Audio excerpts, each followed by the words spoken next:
नमस्कार, आप देख रहे हैं YBN बिहार झारखंड और मैं हूं आकाश तिवारी। आप सभी को गणतंत्र दिवस की हार्दिक शुभकामनाएं।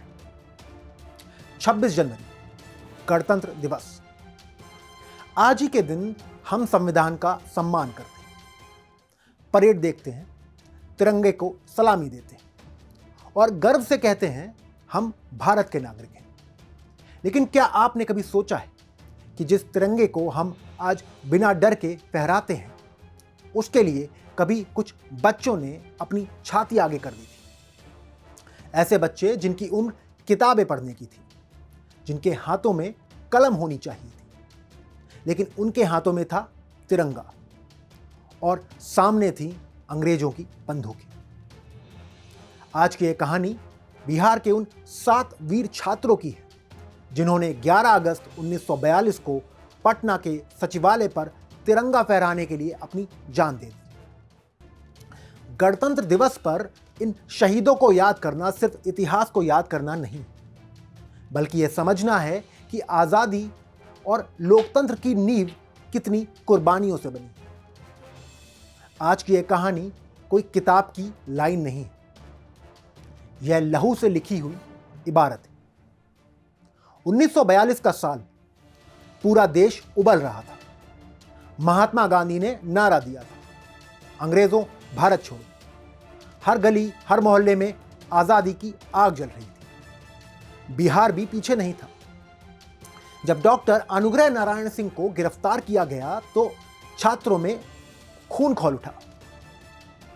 पटना के स्कूल और कॉलेजों में पढ़ने वाले नौजवानों ने तय किया कि अब सिर्फ नारे नहीं लगेंगे, अब अंग्रेजी सत्ता को सीधे चुनौती दी जाएगी। उद्देश्य साफ था, पटना सचिवालय पर जाकर तिरंगा फहराना। यह सिर्फ तिरंगा फहराना नहीं था, यह अंग्रेजों की सत्ता के दिल पर चोट करना था। हजारों छात्र सड़क पर उतर आए। कोई निहत्था था, कोई हाथ में सिर्फ तिरंगा लिए हुए था। उनके पास हथियार नहीं थे, लेकिन उनके पास थी हिम्मत और सबसे बड़ी ताकत, आजादी का सपना। जैसे ही छात्र सचिवालय पहुंचे, अंग्रेज अफसर घबरा गए। तत्कालीन जिला मजिस्ट्रेट WG आर्चर ने आदेश दिया, गोली चलाओ। सोचिए, निहत्थे छात्रों पर गोलियां। कोई पत्थर नहीं चला रहा था, कोई हमला नहीं कर रहा था, सिर्फ तिरंगा लेकर आगे बढ़ रहा था। लेकिन अंग्रेजी हुकूमत को तिरंगे से डर लग रहा था, क्योंकि उन्हें पता था कि अगर यह झंडा सचिवालय पर फहर गया तो यह सिर्फ कपड़ा नहीं होगा, यह गुलामी के ताबूत में आखिरी कील होगा।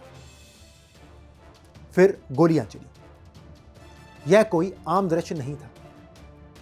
एक छात्र तिरंगा लेकर आगे बढ़ता, गोली लगती, वह गिर जाता, लेकिन उसी पल दूसरा छात्र झंडा उठा लेता। मानो तिरंगा कह रहा हो, मैं गिरूंगा नहीं। और इसी क्रम में वे 7 युवा अमर हो गए। सबसे पहले बात करते हैं उमाकांत प्रसाद सिन्हा की, जिन्हें सब प्यार से रमण जी कहते थे। सारण जिले के नरेंद्रपुर के रहने वाले, पटना के राम मोहन राय सेकेंडरी स्कूल में 9वीं का छात्र, जिसकी उम्र अभी सपना देखने की होती। लेकिन रमण जी ने भी सपना देखा था, आजाद भारत का। जब गोली चली तो वे तिरंगा लेकर गिर पड़े, लेकिन इतिहास में खड़े हो गए।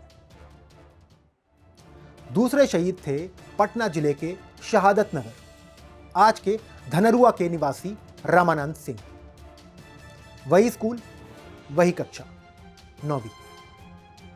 वे जानते थे कि सामने बंदूक है, फिर भी आगे बढ़े, क्योंकि उन्हें डर से बड़ा देश दिख रहा था। उनकी शहादत हमें बताती है कि उम्र छोटी हो सकती है, लेकिन हिम्मत का कोई माप नहीं होता। इसके बाद भागलपुर के खडरा गांव में जन्मे सतीश प्रसाद झा, पटना कॉलेजिएट स्कूल में 10वीं के छात्र। वे पढ़ाई में तेज थे, लेकिन देशभक्ति में उससे भी तेज। जब वे गिरे तो तिरंगा उनके हाथ से नहीं छूटा। जैसे मौत भी कह रही थी, पहले झंडा फिर मैं। इसके बाद गोलियों के सामने थे औरंगाबाद जिले के खराटी गांव में रहने वाले जगतपति कुमार। इन सातों में सबसे बड़े। बिहार नेशनल कॉलेज यानी बीएन कॉलेज में ग्रेजुएशन सेकेंड ईयर के छात्र। उन्होंने नेतृत्व किया, उन्होंने रास्ता दिखाया। उनकी शहादत ने साबित किया कि युवा आगे बढ़ते हैं तो इतिहास पीछे नहीं रह सकता। इसके बाद देवी प्रसाद चौधरी, मूल रूप से सिलहट के निवासी, पटना के मिलर हाई स्कूल में 9वीं के छात्र। घर से दूर पढ़ाई करने आए थे, लेकिन उनका दिल देश के पास था। उनका बलिदान बताता है कि देश कोई नक्शा नहीं, एक भावना है। उसके बाद आए राजेंद्र सिंह, सारण जिले के बनवारी चक के निवासी, पटना हाई स्कूल में 10वीं के छात्र। उनकी शहादत आज भी बनवारी चक की मिट्टी में सांस लेती। वे गिरे, लेकिन उनकी कहानी खड़ी रही। इसके बाद राम गोविंद सिंह, पटना जिले के दशरथा गांव के निवासी, पुनपुन हाई स्कूल में 9वीं के छात्र। उनकी उम्र शायद 14 या 15 साल रही होगी, लेकिन उनका नाम अमर हो गया। इन सातों की याद में पटना सचिवालय के सामने शहीद स्मारक बना। 15 अगस्त 1947 को इसकी आधारशिला रखी गई। मूर्ति बनाई देवी प्रसाद राय चौधरी ने। यह सिर्फ मूर्ति नहीं, यह 7 धड़कनों की कहानी। जब भी आप उस स्मारक के सामने खड़े होते हैं तो महसूस होता है कि ये बच्चे आज भी कह रहे हैं, हमने तिरंगा गिरने नहीं दिया, अब तुम देश को गिरने मत देना। अब सवाल उठता है कि गणतंत्र दिवस और इन शहीदों का क्या रिश्ता है। 26 जनवरी 1950 को भारत गणराज्य बना, लेकिन 11 अगस्त 1942 को इन छात्रों ने साबित कर दिया कि भारत अंदर से आजाद हो चुका है। संविधान की स्याही से पहले इनकी शहादत का खून इस देश की नींव में मिल चुका है। आज जब हम संविधान की प्रस्तावना पढ़ते हैं, हम भारत के लोग, तो उसमें इन 7 छात्रों की आवाज भी गूंजती। आज की पीढ़ी के लिए यह संदेश है। आज हम मोबाइल में आजादी देखते हैं, इन बच्चों ने मौत में आजादी देखी। आज हम कहते हैं सिस्टम खराब है, उन्होंने कहा देश पहले। इनकी कहानी हमें सिखाती है कि देशभक्ति नारा नहीं, जिम्मेदारी है।